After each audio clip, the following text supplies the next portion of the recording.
All right, so thanks for joining us on the webinar today. It's the Instant Solar Permitting with SolarAPP Plus. Just a little bit of housekeeping though. As always, this webinar is being recorded. It will be uploaded to our YouTube channel, which you can find by searching Spear on YouTube, or you can go directly to our website at eepartnership.org. And under the news section, you'll find our resources page. Once they're there, you'll find a link to our channel, but you'll find on our channel over 150 videos have been uploaded to YouTube with various topics.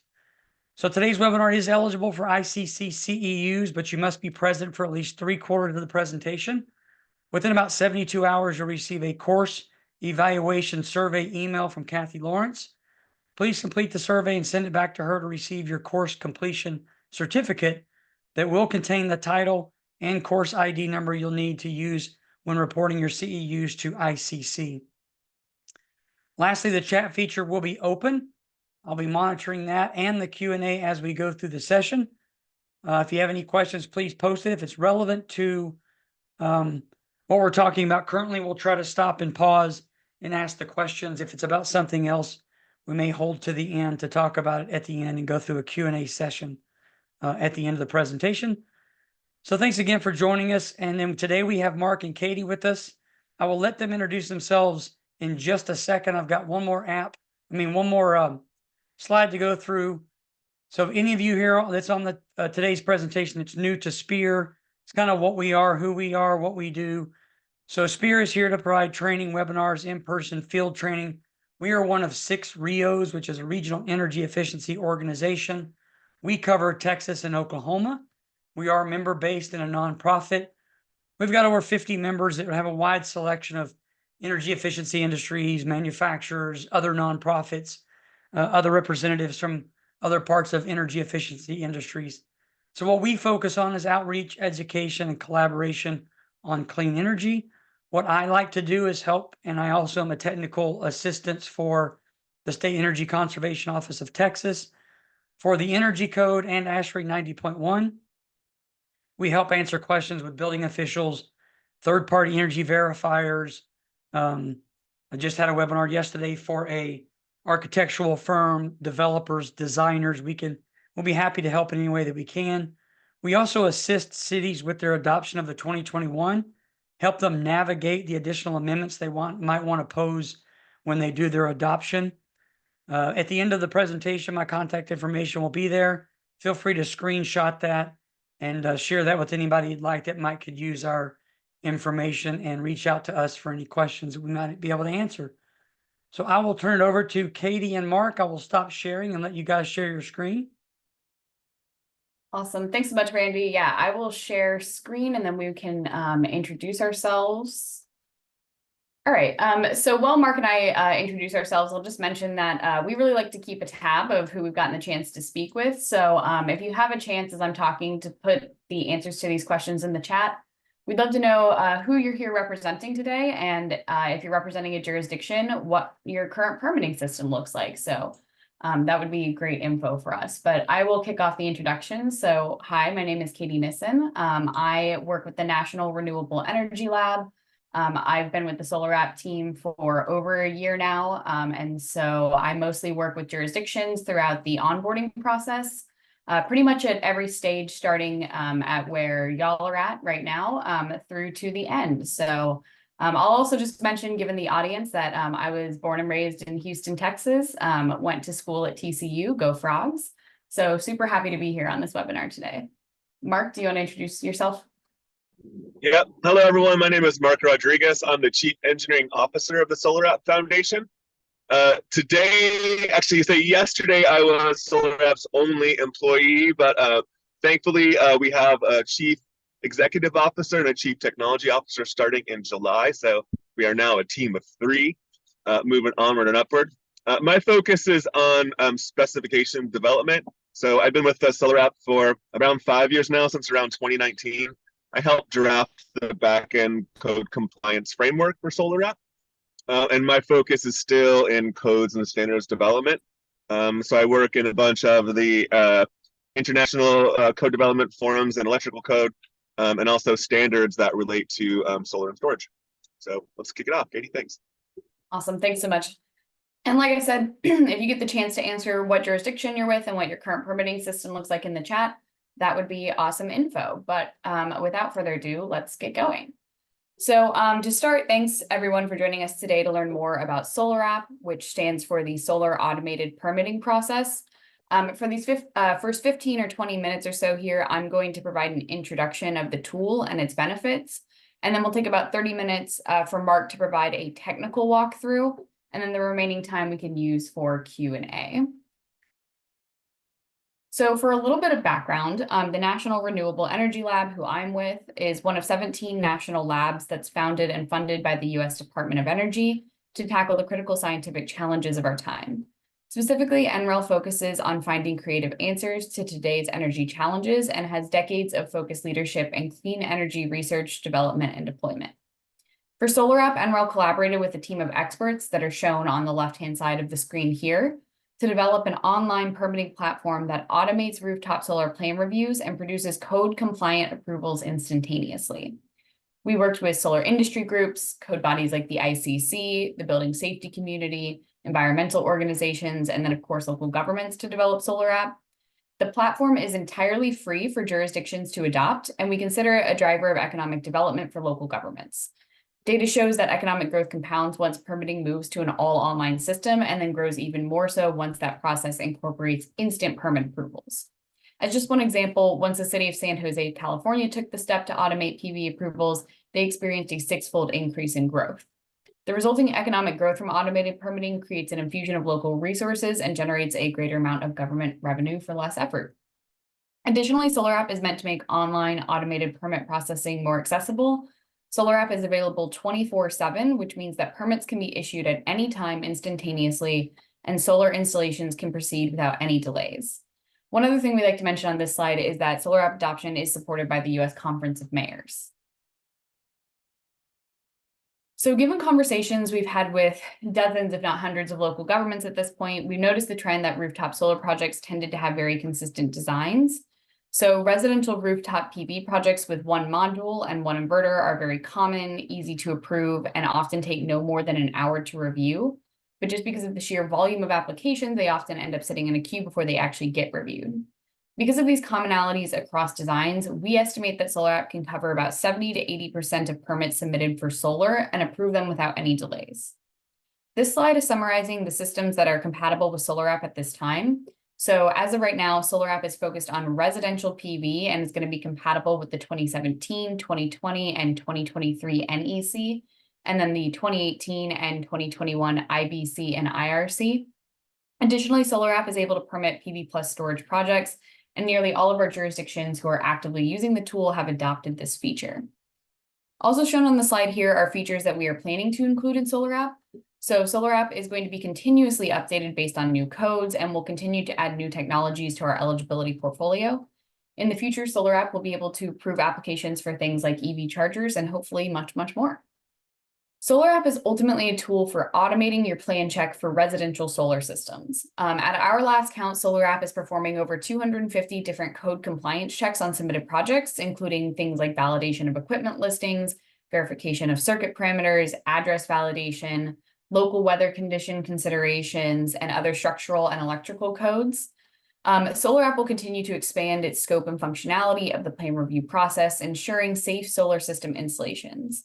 As just one example of a recent improvement, SolarAPP has incorporated API integration with the ATC hazards tool, which automatically applies the proper wind speeds, temperatures, and snow load variables for code calculations based on the project address and the ASCE 7-16 maps. This allows SolarAPP to account for local environmental condition variation within your jurisdiction, expanding its effectiveness across the country.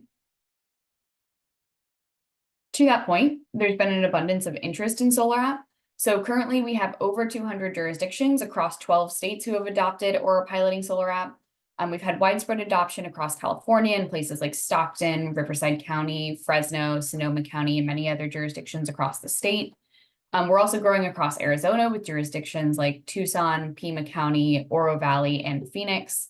And then we also have many jurisdictions who are live or actively running pilots across the country, including Wisconsin, Virginia, Denver, Iowa, Maryland, Illinois, Oklahoma City, Oklahoma, Houston, Texas, and I believe recently Toole, Texas as well.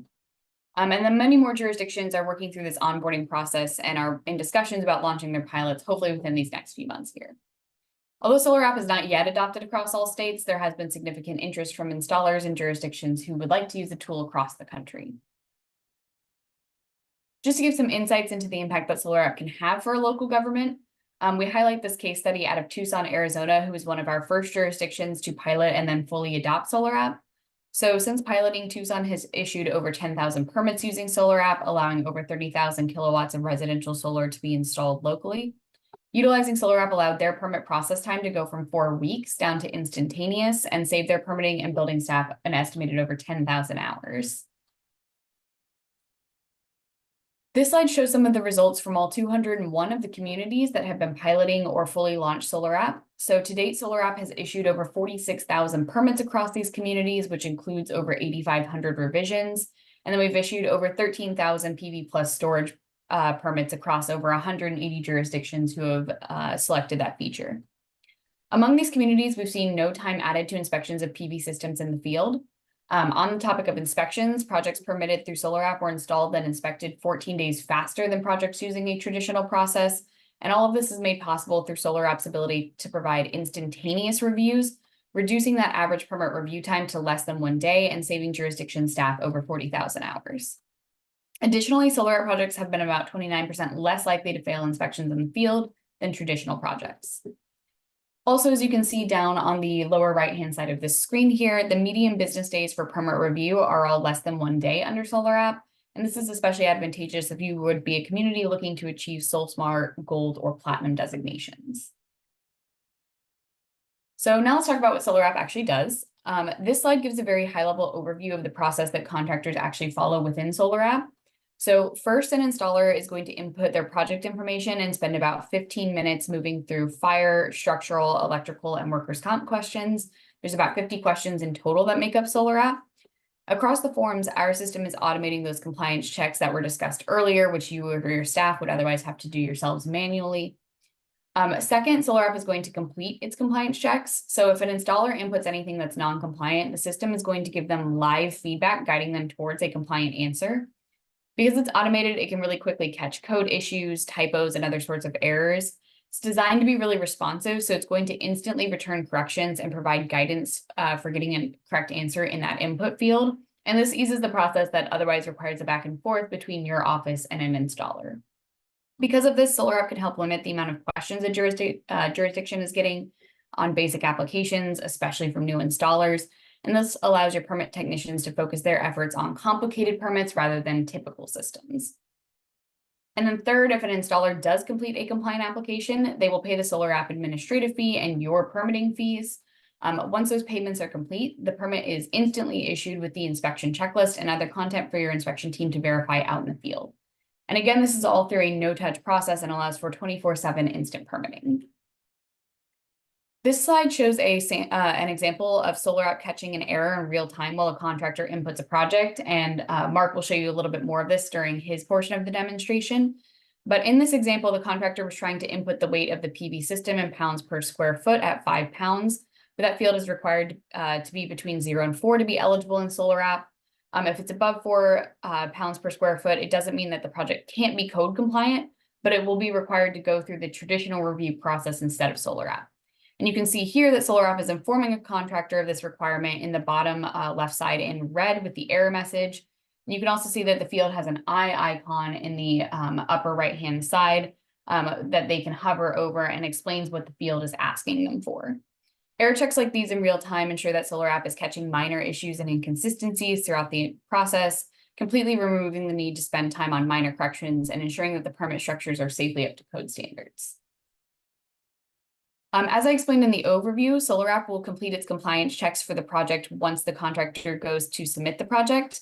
At that time, if there are any non-compliant portions of the submitted project design, SolarAPP will flag the problems and not allow the project to be submitted.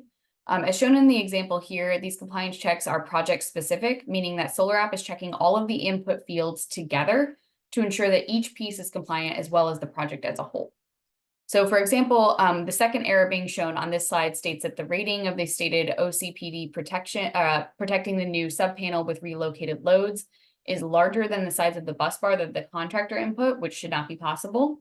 So SolarAPP performs checks like this on all portions of the permit application and returns these detailed comments directing the contractor to fix their application.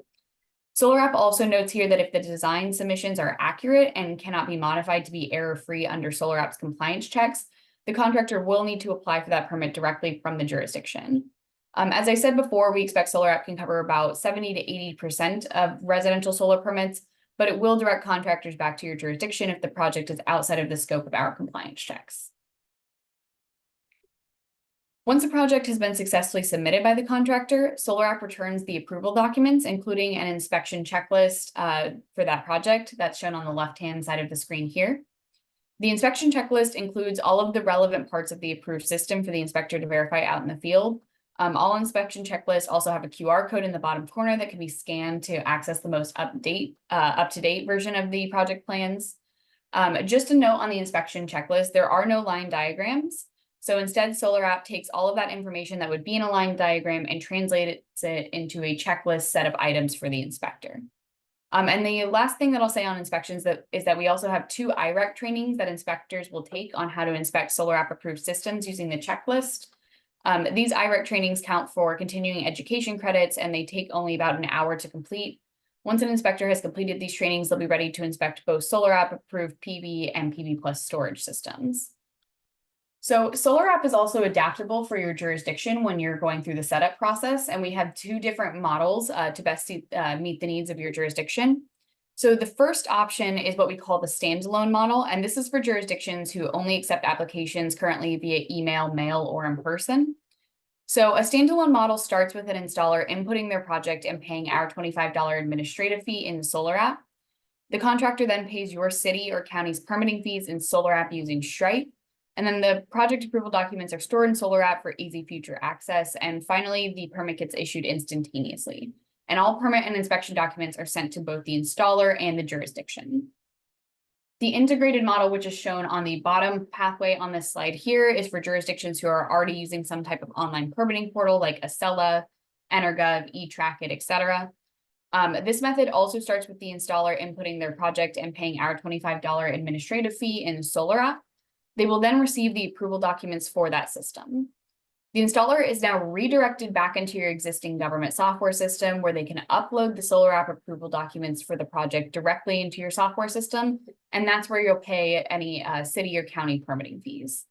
We want to note on this slide that SolarAPP does not currently have an API available for making the transfer between SolarAPP and your existing system automatically, so it does need to be done manually by the installer. But we're actively in the process of developing that API and hope to roll it out sometime this year. If you've got interest or questions about that API, feel free to contact Mark or our team, and we can get you more information. And then finally, after an installer has completed the transfer from SolarAPP to your existing software system, your system would then be able to instantly issue them a permit. So if moving forward with adoption is interesting to you, this slide walks through exactly what that process looks like, and it's overall a 4-step process for jurisdictions. So first, we would need to select the right model of SolarAPP for a jurisdiction, either the integrated, or standalone versions reviewed on the previous slide, again, depending upon whether or not you have an existing software system in place. The next step is to input your local settings. So this includes aspects such as permitting contacts, wind speed, snow load, temperature variables, model code years, and a few other pieces. Our team is happy to help with this step, and we have a number of guides and resources that are already out there to help you get through this part of the process. Just a note on the customizability in SolarAPP. So during the onboarding process or anytime after, we're able to accommodate a variety of individualized choices to make SolarAPP best suit your local needs and conditions. Just to highlight a few elements off of this very long list that we have not yet discussed. SolarAPP can use project valuation to determine fees. We can permit main panel upgrades and main breaker derates, enable electrical diagrams, block addresses that can't be permitted, and we can allow for local ordinances. If you have any questions about SolarAPP's compatibility with your jurisdiction's particular situation, definitely feel free to bring those up during today's Q&A or contact us at any time after to see if we can make SolarAPP fit for you. Once your setup is complete, the next thing to do is to set up an instant workflow. So if you would be moving forward with the standalone model, the step involves setting up permit payments in SolarAPP via Stripe. And then if you would be moving forward with the integration model, you would need to set up an instant workflow in your government software. And again, we have like a number of guides and resources available to you, as well as some SMEs who are happy to help with systems, getting them set up with that instant workflow. And then finally, it's time for you to launch. And this typically involves inviting about 4 installers to use SolarAPP for permitting to start and run a pilot if necessary. And then finally, you can open up SolarAPP to all installers in your area. So that is what I have for the introductory portion. Before I turn it over to Mark, I'm just going to highlight a few resources on this slide. So if your jurisdiction is interested in SolarAPP, the first place to go is really that registration link at the top, the solarapp.nrel.gov/register. That's where your jurisdiction will go to register for SolarAPP. It doesn't have to be completed in one shot. It only takes about 1 to 2 hours to register in total, but like I said, you don't have to complete it all at once. The great thing about that is it kind of puts you on our radar to start reaching out and see if we can assist with the process or answer any questions. You're not bound to complete a SolarAPP application. If you start one, there's no contract or anything like that. But it does put you on our radar to, reach out and see if we can assist you and see how SolarAPP can work for you. The second link on here is our team email link. I can also put Mark and I's emails in the chat after this, but the team email contact will get you to the right place every time. So if you have a question and you're not sure who to address it to, feel free to email that address and we'll get you put to the right place. And then finally, down here, I have linked a few of our most commonly used FAQ documents.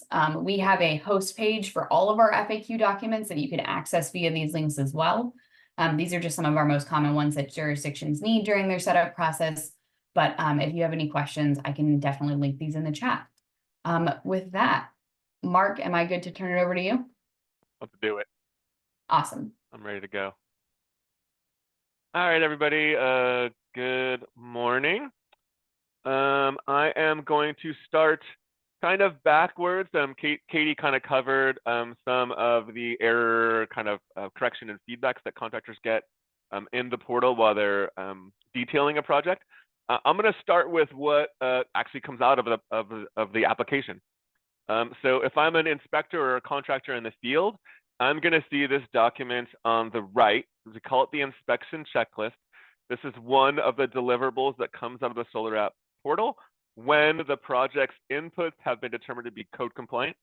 So a contractor cannot get this document until the application has reviewed their inputs and verified those for code compliance, right? This is like their receipt.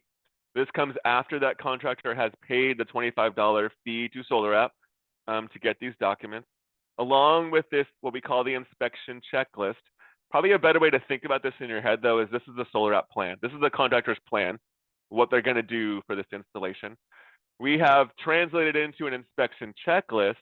This checklist is designed for your combination inspector that doesn't necessarily have a ton of experience inspecting solar projects, solar and storage projects. This checklist represents everything that is required from the building and electrical codes and standards to qualify a job to be code compliant. What we have here is items with text. So if you see this, like this first item has a checkbox. This would be a general provision of the code that the grounding electrode has something to do with grounding electrodes and grounding of a system, grounding and bonding. So this is a general requirement with the checkbox. The next type of information we have detailed on the checklist are these items with bold text next to them. These items with bold text represent inputs that the contractor put in. So the contractor identified that the voltage at this particular residential service is 240 volts. For the inspector and the contractor, if we verify that the service is indeed 240 volts, we have started to verify the provisions that SolarAPP is using to verify code compliance, right? So it's using this voltage, it's using the rating of bus bars, the ampacity of conductors, the output and input of equipment to determine what these parameters are. Similar to if you were a plan reviewer, a human plan reviewer at the city, running through a checklist when you're doing your first like cursory review of a solar project, right? Your jurisdiction may have already adopted or generated a plan review checklist for you to follow to make sure you hit some of these critical items, right? SolarApp's list of items to check for a project in plan review is extensive. Katie kind of went over some of the things. There's probably upwards of 200 checks that are going on in the background. SolarAPP is calculating circuit ampacity, string voltage, overcurrent protected device, backfeed requirements at every bus bar, and service disconnect from the point of interconnection to the utility. We are also referencing databases to ensure that your equipment is properly listed. So inverters listed to UL 1741, modules listed to 61730. We are also informing the system of parameters within those standards that may at sometimes not be exposed to the jurisdiction. So one of the cool things is that we have Underwriters Laboratories as one of our partners. They help me with jurisdiction onboarding and my specification validation. So when we develop the specification, say to determine code compliance for a solar system, I have to have third-party validation. So I have a team of former building officials that review the specification. They use their experience as structural and electrical experts at the building and safety department and help us develop a specification that covers all potential gaps we can at plan review, and then ensures that an inspection checklist item is detailed so that we can validate that installation in the field, right? We don't miss anything. What happens is we get a rather extensive list of details. Now,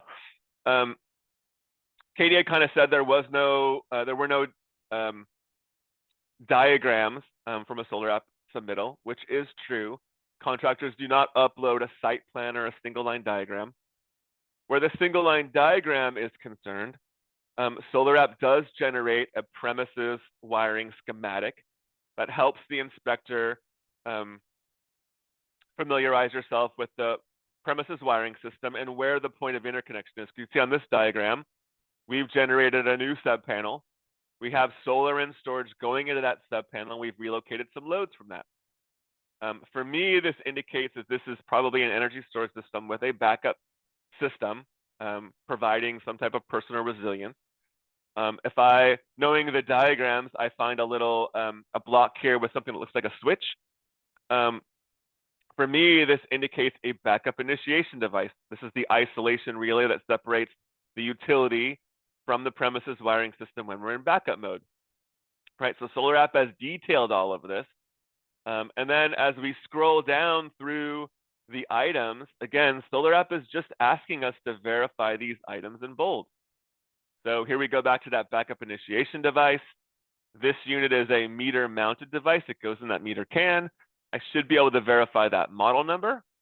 If I can verify that manufacturer and model number, then SolarAPP has validated, or you've helped validate SolarAPP's calculations in the background, because those parameters are what those calculations are based on, right? The same with all these items in black. We verify those in the field. That gets us to our code compliance. All right, so that's kind of what the output is. From a contractor's perspective, I'm looking at this from a dashboard. So if I go back to the top of this project, this one was in Tracy, California. So what SolarAPP does is, using the address of the project, it uses a system called the AHJ registry, which is based on census data, to place the project within your jurisdiction. So SolarAPP uses that address. It also verifies that the contractor is licensed within your jurisdiction, and that your jurisdiction is enabled with SolarAPP. So when those three things are true, it allows SolarAPP to create a project in that jurisdiction with that contractor. So SolarAPP is verifying contractors' authority to submit a permit within your jurisdiction. We do verify licensing and business requirements, so business license, contractor license. Contractors are locked out of the portal when their licenses expire. That happens today. And then the jurisdiction also has the authority to lock a contractor out of the portal if they cannot follow the rules or abuse the system. So we have to think of SolarAPP as the express lane for contractors that get it, to put it bluntly, right? So these contractors demonstrate that they can follow things that SolarAPP is having them attest to. One of the error correction methods that SolarAPP does is an attestation checkbox. So similar to a contractor submitting a set of plans with some notes and details on them, those are all attestations that are going to do something with their installation. SolarAPP works the same way with these checkboxes. If I do not check a checkbox, say maybe I'm saying like, hey, I'm not going to follow the electrical code, SolarAPP will not let this project go forward. It will not allow that contractor to get an inspection checklist or their approval document, and they cannot move forward. Do not pass go, right? Another way that I think Katie pointed out is if you select a parameter that is not compatible with SolarAPP's eligibility checklist, meaning that this project is not eligible for automated code compliance, you also get kicked out of the system. My personal commitment for 2024, being in transition from NREL today, the foundation is now standing up itself, taking the license from NREL, and we will move the software forward in the future. We can bring this, what we have right now, a minimum viable product. We can open up this eligibility checklist and allow things like I'm showing here, new construction, allow existing systems, some of the things on the eligibility checklist that Katie covered earlier that have a project fall out of compliance with SolarAPP. We're going to work really hard to ensure that the jurisdictions can rely more fully or more wholly on SolarAPP to be their solution. We do realize that the complexity of projects and the flexibility of the code may require some projects to go through human review. All right, SolarAPP is not saying that projects that require human review are not code compliant. Their parameters just exceed what can be done from an automated code compliance review, right? This may be most evident when new technology comes out that SolarAPP hasn't considered yet. Now, SolarAPP has made some great structural improvements over this last summer. Today, we will be much more flexible in allowing new technologies and being able to adapt ourselves to better suit the jurisdiction's needs. And that has happened today. So I'm really excited about that moving forward. So if you have some unique conditions, especially if they require geographic, topographical, climatic, or environmental considerations, those are those parameters within the building code that allow the jurisdiction to modify the code to account for those conditions. Or if your jurisdiction has a municipal ordinance that requires specific installation parameters to be included with the project, SolarAPP is highly flexible and customizable to bring those in. The one thing I will caution, SolarAPP is really trying to stay as close to the model code as possible. So really without those specific parameters, a municipal code, or those for exceptions or modifications allowed within the code, SolarAPP will take a really hard look at what the jurisdiction would like to do. We definitely understand there's some flexibility there, but again, the idea with SolarAPP is that we're getting things, the industry, to a consistent level, all right? We are trying to set best practices through SolarAPP's submission process. So you will see through the eligibility checklist, there's a minimum bucket of best practice installation requirements that SolarAPP requires. So we're trying to set something of that good best practices standard. We're also able to educate both contractors and manufacturers in the process because we're capturing things at the submission stage. And I go back because this used to be the job of the jurisdiction in a non-SolarAPP jurisdiction. If I'm a contractor who doesn't understand quite the requirements to do this project, I'm going to submit my plans and allow you, the jurisdiction, to correct me, right? And we all know that correction process could take multiple rounds.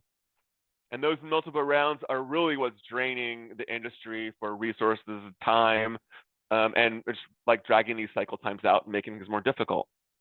With SolarAPP, when I get contractors that try to detail a system that is not code compliant, I have a customer service team that's available to answer their questions. We get their single line diagrams and we help them work through their input. Sometimes I find contractors that are detailing equipment and systems in ways that that system is not intended to be installed. In those cases, I can bring manufacturers into the conversation. We can detail the proper way for that equipment to be set up, and then we can ensure that that equipment can only be set up that way within the system. So in this way, I can filter these kind of odd or deviations or new methods of installation for equipment and technology. And we can inform inspection and the jurisdiction and the contractors on the proper way to do this, right? And then we have the resources to ensure that the standards are being adhered to as well as the code, right? And that products are being installed within their listing, according to their listings, right? So SolarAPP goes through a number of different pages. Contractors are required to detail information about fire. So we talk about sprinklers and the roof area, so we can get some information about a ridge setback via some code exceptions on fire access pathways. We do somewhat of a cursory structural analysis. Today, SolarAPP's base structural analysis is based on the International Existing Building Code, which is basically a system of substitution, which Katie kind of alluded to earlier. Rooftop systems installed on SolarAPP are limited to 4 pounds per square foot. Now, this relates to the method of substitution where we're removing live load on the roof, the ability for people to walk on the roof. We're replacing that live load area with an area that cannot be walked on. We're putting solar panels. We don't typically walk on solar panels. So if we're removing that 30-pound dead load and we're replacing it with no greater than 4 pounds per square foot, 30-pound live load, and replacing it with no greater than 4 pounds per square foot dead load, then we're within that 5% threshold for increasing the structure, and no further structural analysis is required. Now, for areas where we have increased design parameters, so I know we're around Texas, Houston, for example, I've been running a pilot for the last year. We are working with them because now SolarAPP can reference the ATC hazard tool. So by the address, SolarAPP can find specific design criteria for that residence. So we can find things like wind speed, snow load, elevation, and then we can use that information to inform SolarAPP. So right now for Houston, say for example, they want to do a human review when the wind speed exceeds 140 miles per hour. So based on that, SolarAPP can trigger when a contractor enters an address that falls within that greater than 140 mile per hour wind speed zone. SolarAPP will kick that project out and say that that project needs to go through human review. Conversely, I could also trigger something else. So if I'm in a zone that requires some special evaluation, special criteria for installation, it could be a flood zone. Say for instance, now SolarAPP has identified that my project is in a flood zone. SolarAPP could add additional inspection checklist items that pertain to that flood zone. Maybe saying that equipment must be installed above the floodplain, the annual floodplain limit, right? That line. SolarAPP can do that stuff based on triggers and based on jurisdictions or the resident's location. SolarAPP can also do energy storage equipment. We can do PV and PV plus storage. Near the end of the summer, we'll also be able to do standalone storage. These are things we're going to add into that eligibility checklist. We already have all of the base parameters to add that system. For energy storage system equipment mounting, SolarAPP uses the provisions of ASC 716, Chapter 13 for mounting mechanical equipment in seismic areas. There are some provisions.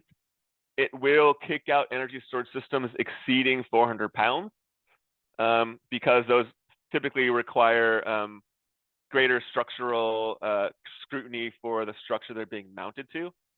Again, this is another thing that SolarAPP is working on a solution for, in a way we can further open that and allow this to be more of a solution for the jurisdiction. SolarAPP does an extensive electrical consideration. We are pulling information from the California Energy Commission's list of approved equipment. One of the things this does do is require inverters to be listed to Rule 21. This is for some utility interactive provisions. I know some jurisdictions or utilities do not require or do not do not permit, but don't require the use of this Rule 21 equipment. If your jurisdiction is one of those and you have equipment that you would like to consider that is not Rule 21 compliant, SolarAPP can consider those rules. From my perspective, we feel it's best practices, and most equipment is coming with this Rule 21 consideration already. But again, the idea was that we're pulling electrical information from a database that's been vetted. So contractors aren't just entering their information and SolarAPP's passing it. SolarAPP is a rules engine. So a contractor details their installation. So you might imagine the person doing the submission either gleaning off maybe a single line diagram, maybe some construction documents or design tool. They're pulling the information out from that system, entering that information, however it appears in their design, and then SolarAPP is comparing that information with minimum and maximum code requirements, right? So it's basically a code validation tool. Hey, Mark. Please. So we have a question. There's a hand raised. Christopher's raised his hand. Are you okay with me allowing him to speak? Yeah, let's go for it. All right, hang on one second. All right, Christopher, you should be able to unmute yourself and go ahead and ask your question. I apologize. That was the accidental tip on the hammer. I didn't realize I was raised. I'm sorry. Please continue, Mark. Oh, no problem. Thank you. Yeah. No worries. If you do have questions, like for me, I know we're in the technical stuff. I'm trying not to go too much in the weeds because I'm sure you guys will have questions later. So I'm going to try to wrap this up real quick. We're pretty much at the end. I think the last thing I kind of want to go over is racking system consideration. One of the things that probably gets overlooked a lot from jurisdictions, especially and contractors, and I would say it's especially where maybe our level of experience in the industry is relatively new. There is a requirement for the racking system to be listed in combination with the modules used connected to that racking system. This is a provision of UL 2703. It's called Integrated Grounding and Bonding. SolarAPP maintains a database of compatible pairs. So we often have contractors that come into the system. They're trying to get a racking system. Maybe we go through modules a lot in this industry. So there's a new module on the market. They're hot to get to installation, and they're going to try to throw it into a project. And that module may not be listed compatible with that racking system. So you're unaware if that grounding and bonding system is actually listed. So SolarAPP prevents those systems from being detailed within the portal until my regulatory team at Underwriters Laboratories has reviewed that information, given the thumbs up so we can add that compatibility family or module or rubric to the system. Another important one. We also monitor fire classifications. Important if your jurisdiction has wildland urban interface zones or other high fire hazard zones that need to be considered. SolarAPP can do those as well. When contractors are going through, they do detail the premises wiring system. So we're talking about point of connection. They're identifying their interconnection compliance rules at every bus bar and conductor where you have multiple sources. These are provisions of the electrical code. And this is the way SolarAPP is identifying that you're getting code compliance all the way through your single line diagram. And I guess when I get to the bottom of this, something becomes really apparent to me. And I think it's just a kind of a thought of where we are in the world in technology. And it's kind of it's a model that kind of came to my head just recently going through these demos. But if I think about where the industry is today, the majority of our contractors and designers are working in some sort of tool. That tool has been configured either through 3D modeling and some type of, graphing function and program design to be compliant with the code and standards, right? We do electrical calculations on our systems to make sure they fit within the code when we're doing the design. We do that design in a virtual tool, and we produce a piece of paper. And then we take that piece of paper to the jurisdiction, and we ask the jurisdiction to read or glean all that digital information that was resident in the tool off of a piece of paper and translate that again to an inspection. I feel like this is super inefficient. So my vision for this process, I'm hoping SolarAPP is going to transform the industry, because I want that person sitting behind the design tool, when they're ready for their design to be built, to not get a piece of paper, but get a permit and an interconnection application, because all of their digital inputs have been digitally verified, because we haven't lost any of that information in the translation. Right? That is the place we're going to in the future. Today, my contractors have to manually input this information in the portal, but I'm moving very fast to have API connections with both contractors and jurisdictions. So I want that design tool output to go straight into your back end to be the thing that informs the inspection. I will get there eventually. But this is a large project, so that's kind of the end where we're at. Mark, so. we have a question. Yeah. So Izzy with the city of Princeton, I'm going to allow him to talk. Yeah. All right, Izzy, you should be able to unmute yourself. No, I'm okay. Thank you.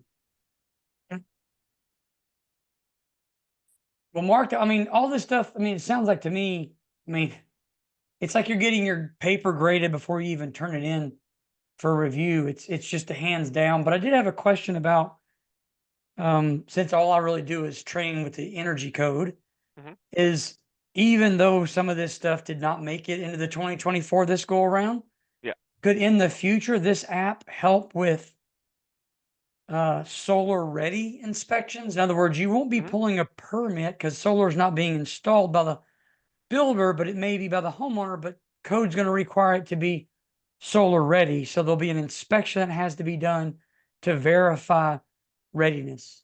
Is that something this could do in the future? I mean, it's possible. From my perspective, really, solar readiness requires inspection checklist items. So that really informs, like if you don't have a solar system, like those checklist items go with the permit for the new structure. Where I think I come into is on the new construction part. So SolarAPP could do new construction as long as we have an address that SolarAPP can reference with a lat long, so it can place it within your jurisdiction. Is that lat long coming from Google Maps? Yep. So if it's not on Google Maps because it's a new development, it may not be able to help. Yeah, that's the one thing. That's the one limitation we have right now. If we can't place it on the map, then we can't place it within a jurisdiction. Right. Which makes total sense. I get that. Yeah. Say for instance, though, in California, we have energy code requirements. We have a solar mandate. There are installation requirements for your solar system. Now, SolarAPP does inform those. So if I do a new construction project in California with solar, the inspection checklist items will detail the provisions for the azimuth, the pitch, the obstructions, the shading. We can do that. I just had a really interesting meeting with a potential partner that does interconnection. And we think it's really cool that we have together, we have all the parameters to help with the performance part of an energy code requirement.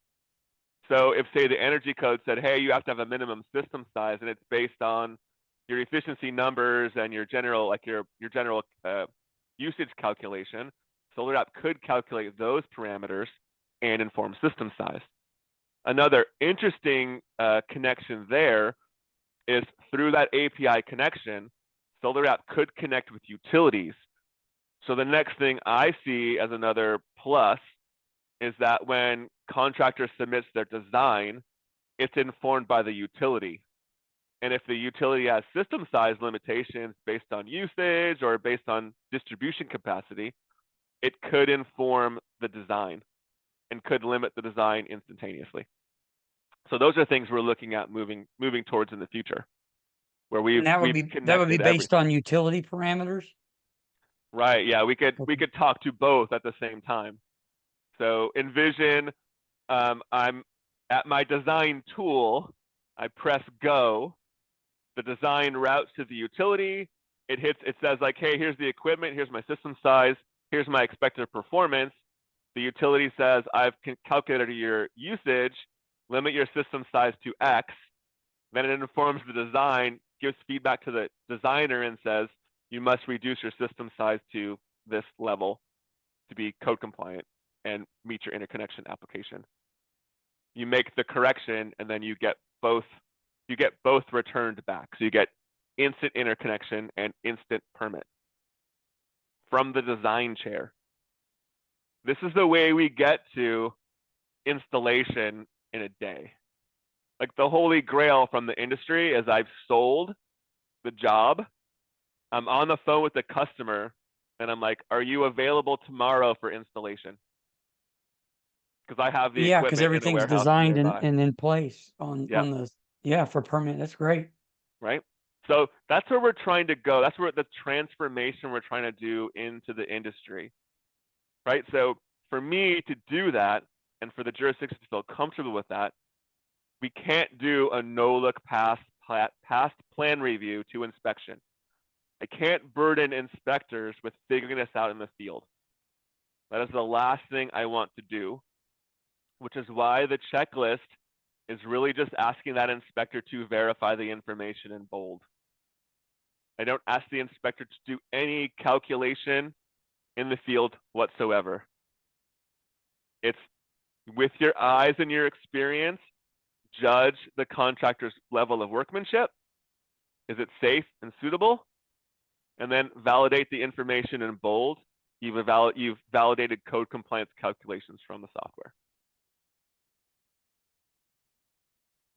Yeah, and you may have already said this, and I think you went through this, but if I'm a contractor and I'm designing the system and I'm putting it into the app or the software, that's when I'll receive error codes that should be corrected before it's going to be submitted for permit. True. So you're taking out all of the guesswork from a plan reviewer and all the additional hours of review from a plan reviewer, and it's already being sorted through before it even gets submitted. Yep. And So I don't here's know, one. I don't know enough about solar yet. You guys have way more experience with that. I just don't know how much hours plan reviewers are having to spend or permit techs having to spend to go through this for something they may not really have a full grasp of without asking, fire marshal one thing and the electrical inspector, whoever's the pro electrical inspector with the city on another thing. This to me is just, you're allowing one person in the city to be able to do this with the confidence that it has in its software. Yep. Yeah, that's kind of the idea. What I'd like to show is like, let's just mess it up. So I've just changed, this bus bar rating was previously 225 amps. We're using the 120% rule on this project. So that if I reduce that down to 125, like that shouldn't work anymore, right? Like that math shouldn't work. So if I've done that, like, oops, I detailed something incorrectly, or maybe the designer that did it like wasn't really paying attention and selected an interconnection method that didn't work. So right now, as I'm going through the project, I'm asking SolarAPP to preview my project. Right now, SolarAPP is calculating all of the different pages across that we went through, the fire, the structural, the electrical. There are some parameters that require information, they require inputs from each of those pages.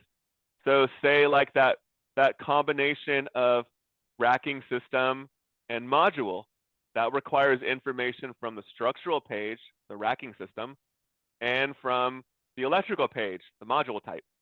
So once we get to the end, SolarAPP kind of looks at the whole thing, and then it says, oh, looking at all these things across all of these different pages, I still find some issues. Let me show you what those are. So what I've seen now is like SolarAPP has just given the contractor an error. I can't move forward until I've corrected these two errors. If I'm a contractor and have problems here and don't understand what to do, I'm going to come down to the bottom of this page and hit this contact page. And I'm going to put this information in, send it to my customer service team. My team's going to reach out and assist this contractor to figure out what's wrong with their project.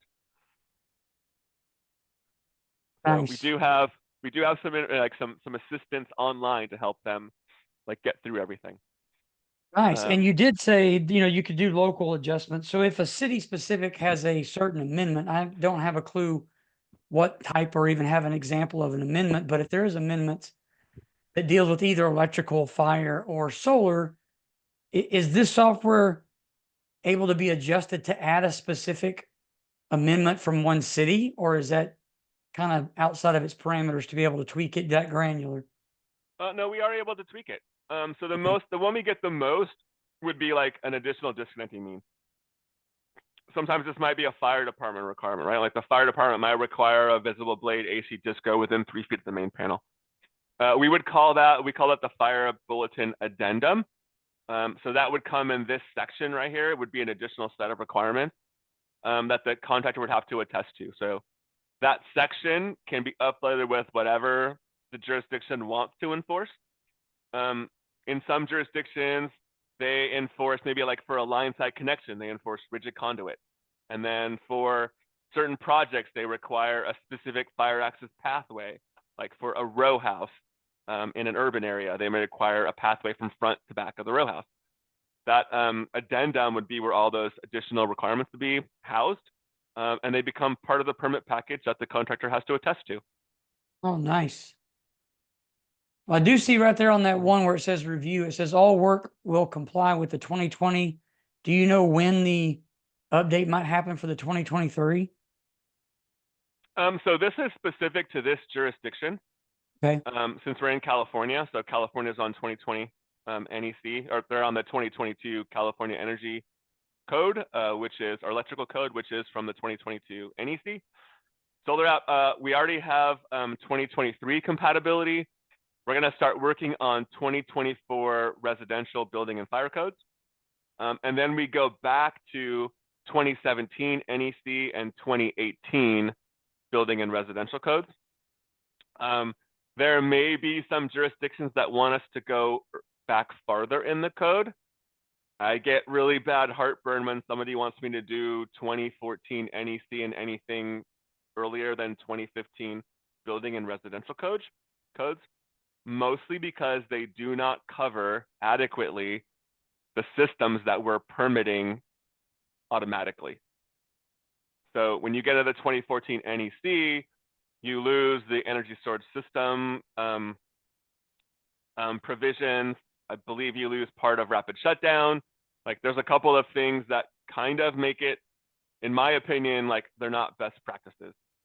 And I will work with a jurisdiction if we're really ready for SolarAPP and we're on those code cycles, but I try to discourage it.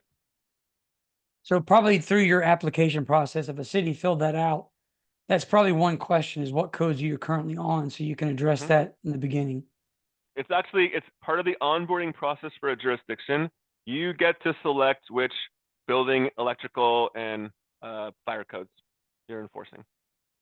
Even if those codes, and now if those codes are specific to your jurisdiction, like you have a city with specific amendments, typically the SolarAPP Coalition will review those amendments. If we find deviations in your code provisions, we will detail those either in an addendum or we have some jurisdictions that will do a splash page like in their portal that may detail additional requirements at inspection. So There's a number of ways we can skin this cat. We're relatively flexible in the way these requirements are messaged to the contractor. I think the idea, one of the things, main context we want to go to, or main themes, is that we're really clear about what the requirements are for plan review and what they are for inspection. And those are clearly documented either within SolarAPP or on that jurisdiction splash page. And I kind of want to answer a question you talked about before, like what the time review timeframe looks like. From our research previously, it takes jurisdictions anywhere from 40 minutes to an hour and a half to review a first PV submission. That was based on PV projects. The issue becomes when you do a correction. So typically, I maybe take a 40 to an hour and a half on the first review. I do a correction. It's typically I have to do that same review over again because that contractor may have corrected my specific correction, but I don't know if anything else has changed, so I should at least do that review again. So if you get a standard plan submission with one review, jurisdictions probably already spent 2 to 3 hours on that project. Contractors probably spent twice that doing the design, the correction, the traveling back and forth to the jurisdiction. We haven't even got to installation yet, where typically 40% of projects have an as-built revision that requires the permit record to be reviewed again, which means that jurisdiction is going to spend another 40 minutes to an hour and a half on that job. With SolarAPP, that time on the jurisdiction is 0 for all of those iterations, right? As a contractor, I might have to go back and review my edits, but I don't have to do the driving to the jurisdiction. I just go into SolarAPP. SolarAPP gives me 3 free revisions. So if I'm going to just go in and change those modules, all I do is come into SolarAPP, navigate to the electrical page, change the module and model number, rerun code compliance, generate my documents, submit them back to the jurisdiction. If your jurisdiction's online, I can do all that virtually. If it's inspection day in the morning, and I realize that an as-built revision was necessary, I need to update my permit before inspection. My inspection's set for noon, and it's 9:30. I should be able to update all those documents virtually before inspection. There's no reason why a contractor should fail inspection for not having the up-to-date documents on site. It all happens virtually, right? Contractor shows up on site. I'm going to show this document real quick on the bottom. Katie kind of showed the QR code, but you got this QR code at the bottom of the page. Inspector shows up on site, takes his smartphone out, shoots that QR code. It takes him to a page that should identify this approval ID at the bottom. If it doesn't, that's a falsified approval document. Inspector leaves the job. That's a failed inspection right there, right? Contractor can change this as inspectors on their way there. So contractors should have the most up-to-date document on hand. If this is a revision to the original permit, this A at the back will rev up. So if this is second revision B, third revision C, fourth revision D. As a contractor, when I get to the fourth revision, I have to pay an additional $25 in SolarAPP, but I get 3 more free revisions again. So you might see revs that go up pretty high in SolarAPP. This could be a contractor just playing around with their inputs and design, trying to make something work. They could be just doing the code compliance to make sure that designs are accurate, right? They could be changing out equipment, could be detailing customer changes on site. But the idea is that this document matches with that inspection and that that's the rev that is suitable for the inspection for code compliance. With the city inspector or whoever the inspector is, it scans the QR code and it opens it up. This is not at this time, it's not like an API that they can push a check mark or they can say pass or fail and it responds back to someone as a failed inspection. Yeah, today this checklist is static. It's just a PDF. In fact, the thing that I would actually like to change on this is I don't really think this is a inspection checklist. It's kind of a misnomer to me.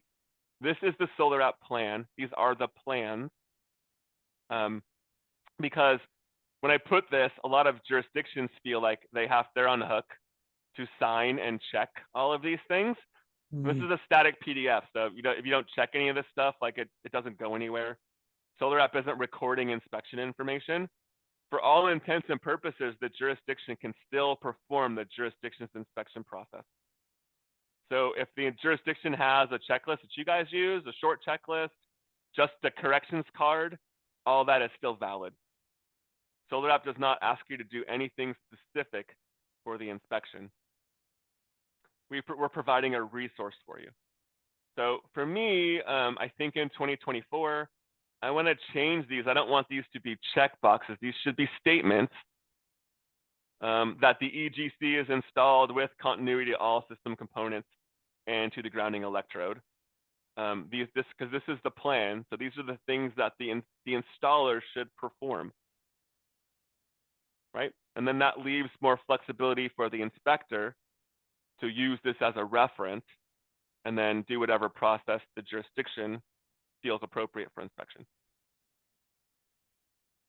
Nice. I really like it. I think there's a lot of information here, but I think just skimming the surface and going through what you just went through, I think there's a lot more cities I'll present this to and at least point them to our YouTube page after this gets uploaded. I think there's a lot more cities around Texas that will find this valuable for what they do. And the fact that a lot of them, the first thing I hear is we just don't have enough manpower. We're not staffed enough to do additional inspections. And that's just me talking to them about energy code. A lot of them are just saying the same thing. We don't have the time nor the resources. And they also say the same thing about their permit techs or their plan reviewers. We just don't have enough people. This is just a hands down way of cutting a lot of that. Yeah. You don't need extra resources for this. Now, what I will say, like it's feedback and I take it to heart. The feedback I get most from jurisdictions is that my checklist is too long. That's the major feedback I get from jurisdictions. There's too many things to check. I'm going to take that as feedback. Over the next summer, I'm going to come up with some abbreviated checklists, some things that make it a little easier. Like I said, I'm going to make this into the plan so that inspectors don't feel obligated to check all the boxes. I may make a shortened version that just has the information and items that needs to be verified, right? Just this information. I've had some third parties kind of go through the inspection checklist, trying to support jurisdictions and have kind of highlighted the things that they think are important. So I'm going to take that feedback and help edit SolarAPP so that we have some more different options on the inspection checklist. Either make it short, tight, compact, a verbose one. Maybe it's selectable by the inspector. Maybe you have some inspectors that are like, hey, I just need the details. I'm experienced, I can figure out the rest. Maybe you've got some inspectors on your team that are combo inspectors, like, hey, I need the whole thing. So maybe this checklist is selectable. So feedback on this whole thing is definitely important to the foundation. I'm taking it all in, like drinking from the fire hose, and hoping to address this. Like I understand right now it's manual, it's a little clunky. But we're hoping to make things a little bit more faster, streamlined, connect things via API. You kind of mentioned an API. So I really want to API with GovTech softwares. So like we kind of showed, we have a bunch of partners and like Acela, Energov. We're working with all of those providers to pass this information directly into jurisdiction software in the back end, right? That would help us have a more secure connection. So instead of having to manually do this process, this could all be automated. Yeah, and one question, just because I come from a third-party energy verifier world where we build energy models for the builder, and then we're the ones that supported and sent this directly to the city for permit requests. Do you have any third-party energy verifiers that are wanting to add this as part of their service?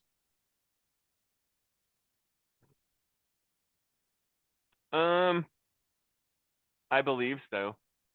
Okay. If I understand the definition. Well, I think I have a big one I'm working with.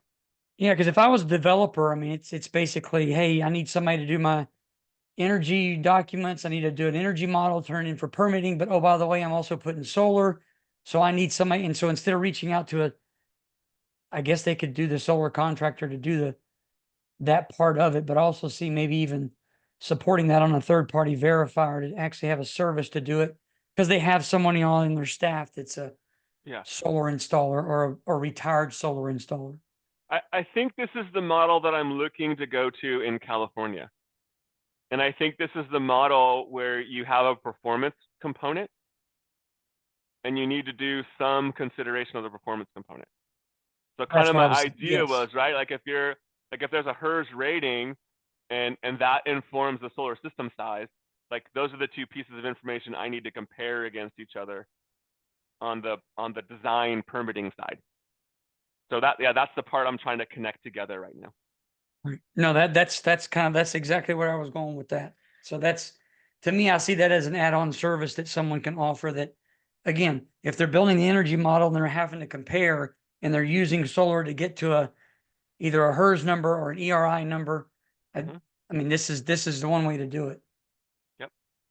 Great. Well, guys, I can't thank you enough for doing this webinar for us. I appreciate it. And I see you've got some general questions. So if anybody on here wants to go to their website, we've dropped a few things in the chat. You can go to the help page for solarapp.org.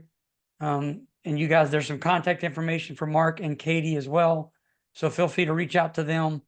And if any cities are on here that want to proceed forward, by all means, start that process. Like you said, there's no cost to the application and the process. Just find out what it would do with your city and how it can alleviate some of those pain points of not having enough staff or enough staffing hours to get these things done, because solar brings on energy creation, but it's also can be a major health and safety issue with the building and structural demands for solar panels that just makes sense to have something like this to basically check off the right answers without guessing in a plan review. So I appreciate it, Katie and Mark. Thank you very much. We're also a great resource for education. Yeah. A lot of stuff on automated permitting, code compliance, where all the questions we get from jurisdictions during the demo and onboarding process, like we turn those into resources. So yeah, if you get to that link, bunch of information, you guys can search around in there and self-serve, answer some questions and get better familiarized. I was going Awesome. to add. We've also partnered with IREC, so we've shared their information. We've been on a few of their webinars. It's good to hear. I wrote down the fact that you had training on there. Do you know if that was is it a paid one or a free one? Free. It's free. Okay. I can drop that link in the chat as well. Yeah. So I'd like to go and just probably look at that and even take that for myself.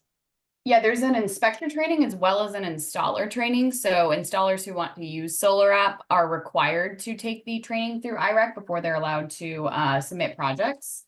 So I will drop links to both of those in the chat. And one thing that I was going to mention was just, we obviously tailor this presentation quite a bit towards jurisdictions because they kind of have the final say on, whether to use the tool. But if you are not with a jurisdiction, but are interested in, speaking with a jurisdiction or, trying to otherwise talk to folks about SolarAPP, we've also got a bunch of resources that I would be happy to send you via email after this. So don't hesitate to reach out. Perfect. And I don't know. You do the outreach. Yeah. Oh, absolutely. And I don't know, since how you guys did it was kind of, I think, on your browser, there's not really a PDF version of your slides that we can share, correct? I could get you one right after this if you wanted a PDF copy. Yeah, usually what I'll do is just send that with our survey email. And that way they can have that to share. But yeah, and again, thanks, guys. Go ahead. Yeah. Mark's portion is, more looking at a PDF and moving on his screen, but I can send you an example of an inspection checklist that can also go out with it so that everybody can see what the final inspection checklist looks like as well. That'd be perfect, because if anybody's taking it to their city manager or their mayor or city council and saying, look, we need something like this, having those PDFs to show them is valuable information, so they don't kind of stand in front of a computer and do it. But yeah, that's fantastic. Of course, it's probably going to be more beneficial once this gets loaded up to YouTube.